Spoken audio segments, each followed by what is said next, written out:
দক্ষিণ এশিয়া ও মধ্যপ্রাচ্য সহ প্রায় সারা বিশ্বে দক্ষিণ ভারতীয় চলচ্চিত্রের কদর রয়েছে। বড় বাজেটের বিশ্বমানের ছবি নির্মাণ করে চলেছে দক্ষিণ ভারতের তামিল, তেলেগু, কানাডা ও মালায়ালাম ফিল্ম ইন্ডাস্ট্রিগুলো। সেই সঙ্গে বাড়ছে সেসব ছবিতে অভিনয় করা অভিনেতা অভিনেত্রীদের কদর। চলুন আজকের এই ভিডিওর মাধ্যমে আমরা জেনে নেওয়ার চেষ্টা করব দক্ষিণ ভারতীয় অভিনেত্রীরা কে কেমন পারিশ্রমিক পান। কাজল আগরওয়াল 2007 সালে লক্ষ্মী কাল্যাণম ছবির মধ্য দিয়ে তেলেগু ছবিতে আত্মপ্রকাশ করেন কাজল আগরওয়াল। 2009 সালে মুক্তিপ্রাপ্ত মাগাধীরা ছবিতে অভিনয়ের মধ্য দিয়ে তার জনপ্রিয়তা ছড়িয়ে পড়ে। ছবি প্রতি 4 কোটি টাকা পারিশ্রমিক নেন এই অভিনেত্রী। তামান্না ভাটিয়া ক্যারিয়ারের শুরুর দিকে তামান্না প্রতি ছবির জন্য 75 থেকে 80 লাখ টাকা পারিশ্রমিক পেতেন। বলিউডেও বেশ কয়েকবার দেখা গিয়েছে এই অভিনেত্রীকে। বলিউডের এন্টারটেইনমেন্ট ছবিতে অক্ষয় কুমারের সাথে দেখা গিয়েছিল এই অভিনেত্রীকে। এরপর বাহুবলী ছবির ঈর্ষণীয় সাফল্যের পর তার পারিশ্রমিক বেড়ে দাঁড়ায় 5 কোটি টাকা।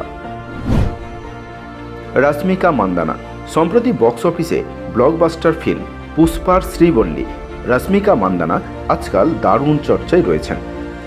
তবে কেবলমাত্র দক্ষিণী ছবি নয়, একাধিক বলিউড ছবিতেও দেখা গেছে রাশ্মিকা মান্দানাকে। বেশ কিছু বিজ্ঞাপনের ব্র্যান্ড অ্যাম্বাসেডরও তিনি।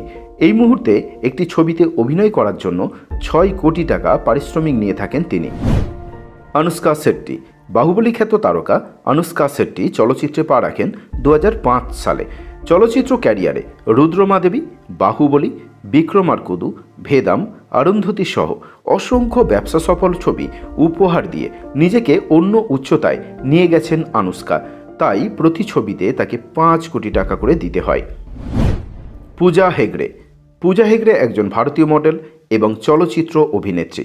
তিনি হিন্দি, তেলেগু এবং তামিল চলচ্চিত্রে কাজ করেছেন এবং মহেঞ্জোদারো এর প্রধান অভিনেত্রী হিসেবে সবচেয়ে বেশি পরিচিত।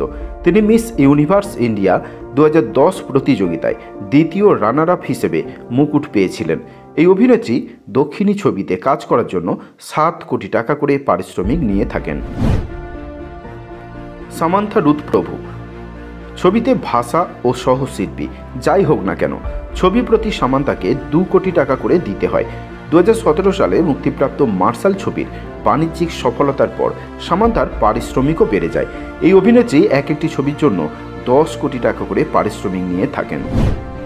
নয়নতারা দক্ষিণ ভারতীয় ফিল্ম ইন্ডাস্ট্রির সবচেয়ে দামি অভিনেত্রী হলেন নয়নতারা দীর্ঘদিন ধরে দক্ষিণ ভারতীয় সিনেমায় সর্বোচ্চ পারিশ্রমিক নিতেন।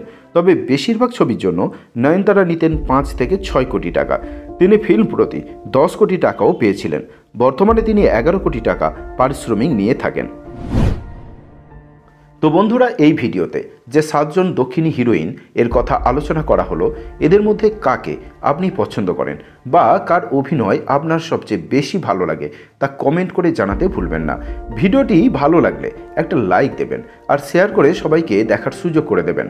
এতক্ষণ সঙ্গে থাকার জন্য আপনাকে অসংখ্য অসংখ্য অসংখ্য ধন্যবাদ। সবাই ভালো থাকবেন, সুস্থ থাকবেন।